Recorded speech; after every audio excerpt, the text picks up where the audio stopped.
আজি গুৱাহাটীৰ অসম ৰাজ্যিক চিৰিয়াখানাত বিশ্ব পৰিৱেশ দিৱস উপলক্ষে অসম প্ৰদূষণ নিয়ন্ত্ৰণ পৰিষদৰ দ্বাৰা এখন চিত্ৰাংকন প্ৰতিযোগিতা আয়োজন কৰা হৈছে য'ত আমাৰ এখন পৃথিৱীৰ ওপৰত প্ৰতিযোগিতা পতা হৈছে আৰু এই প্ৰতিযোগিতাত গুৱাহাটীৰ বিভিন্ন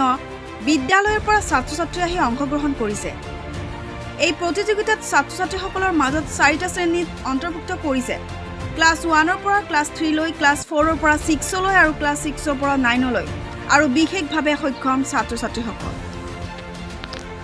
কৰা হৈছিল ইয়াৰে কমিটিৰ মানুহখিনি কেনেকুৱা লাগিছে আপোনাৰ ভাল লাগিছে বাচ্চাবোৰৰ কাৰণে মাজে মাজে এনেকৈ এৰেঞ্জ কৰা ভাল সিহঁতৰো উৎসাহটো হৈ থাকে হয় আপুনি ক'ৰ পৰা আহিছিলে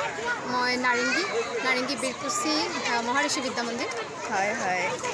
ক্লাছ তোমাৰ নামটো কি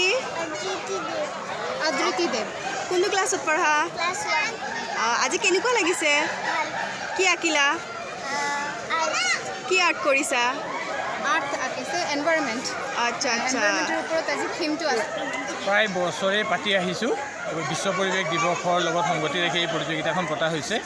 ল'ৰা ছোৱালীক পৰিৱেশৰ বিভিন্ন সমস্যাৰ ওপৰত তেখেতসকলে কিভাৱে এনেকুৱা ধৰণৰ বিষয়বস্তুৰ ওপৰত লৈ তেখেতসকলক অংকন কৰিব দিয়া হৈছে গুৱাহাটী বিভিন্ন স্কুলৰ ল'ৰা ছোৱালীক আমি ইয়ালৈ মাতি আনিছোঁ তেখেতসকলে দেখিছে আপোনালোকে 500 ল'ৰা ছোৱালী আহি ইয়াতে অংশগ্ৰহণ কৰিছে বিভিন্ন শাখাত 4টা শাখাত আমি প্ৰতিযোগিতাখন পাতিছোঁ আৰু বিশ্ব পৰিৱেশ দিৱসৰ মূল বিষয়বস্তু আমাৰ এখনেই পৃথিৱী এই বিষয়বস্তুৰ ওপৰত লৈয়ে আমি চিত্ৰাংকন প্ৰতিযোগিতাখন আয়োজন কৰিছোঁ অকল গুৱাহাটীৰে বিদ্যালয়ৰ পৰা গুৱাহাটীৰ গুৱাহাটীৰ ল'ৰা ছোৱালী ইয়াত আহিছে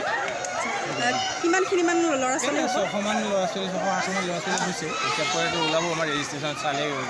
ল'ৰা ছোৱালীবিলাকৰ চিত্ৰাংকনৰ প্ৰতি মোহিত হৈ আছে সেইটো বিষয়ে কি ক'ব যিহেতু সকলো বহুত ল'ৰা ছোৱালী দেখা গৈ আছে হয় এইটো ইমান এটা পৰিৱেশৰ মাজত ইমান ধুনীয়াকৈ আঁকি আছে সঁচাই ভাল লাগিছে ল'ৰা ছোৱালীখিনি নিজৰ উৎসাহ দেখি পৰিৱেশৰ ওপৰত তেখেতসকলে যেনেধৰণৰ চিত্ৰ অংকন কৰি